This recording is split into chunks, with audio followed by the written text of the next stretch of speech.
जय Siyaram.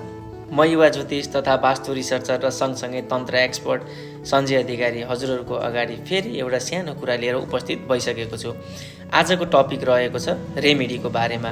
Remedy भनेको के हो र कतिखेर गर्ने र केका लागि गर्ने भन्ने कुरामा चाहिँ हजुरहरूलाई छोटो कुरा लिएर म उपस्थित भइसकेको छु।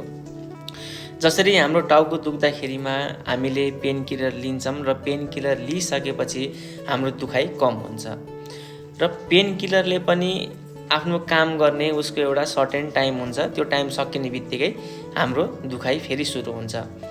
त्यसरी नै कहिलेसम्म हामीले पेन किलर लिइराख्न सकिन्छ त? सधैँभरि पेन किलर लिएर त हामी बस्न सकिन्न। त्यही भएर हामीले ट्रिटमेन्ट गरेर त्यसलाई कसरी निवारण गर्ने भन्नेतिर लाग्यो भने अवश्य पनि त्यसको समाधान हुन्छ। यसै गरी नै रेमेडी भनेको खासमा के हो भन्दाखेरिमा पेन किलर जस्तै हो। तपाईलाई कुनै ग्रह दशाले प्रभाव पारिराखेको छ, कुनै ग्रहले तपाईलाई नकारात्मक फल दिइरहेको छ र त्यसबाट तपाईलाई रिलिफ पाउनु छ भनेदेखिमा चाहिँ हामीले गरिन्छ रेमेडी।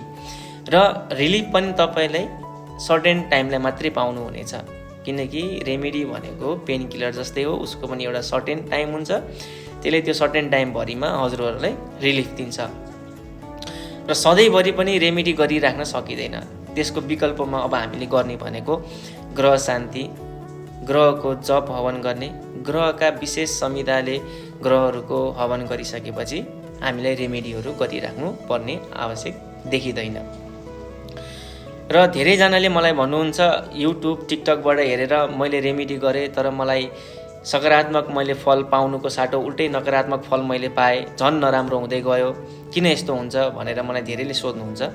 हजुरहरूलाई मैले के भन्न चाहेँ भनेपछि कुनै पनि ज्योतिषसँग गएर हजुरहरूले परामर्श लिएर गुरुको एक वचनबाट तपाईँले गएर रेमेडी गर्नुभयो भने हजुरहरूलाई त्यसले 100% काम गर्छ, किनकि गुरु वचन नै सबैभन्दा ठुलो वचन हो। गुरु मुखारबाट हजुरले लिएर गर्नुभएको चिज कहिल्यै पनि फेल हुँदैन।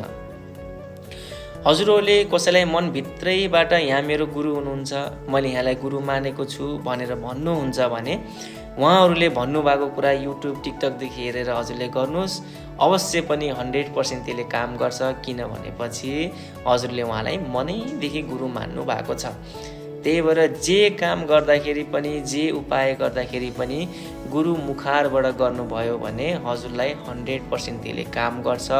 त्यसले नेगेटिभ इम्प्याक्ट पार्दैन, त्यसले सधैँ सकारात्मक प्रभाव नै दिइराख्छ। हजुरहरूलाई मसँग परामर्श लिनु पर्यो भनेदेखिमा हजुरहरूले मलाई व्हाट्सएप नम्बरबाट मसँग कन्ट्याक्ट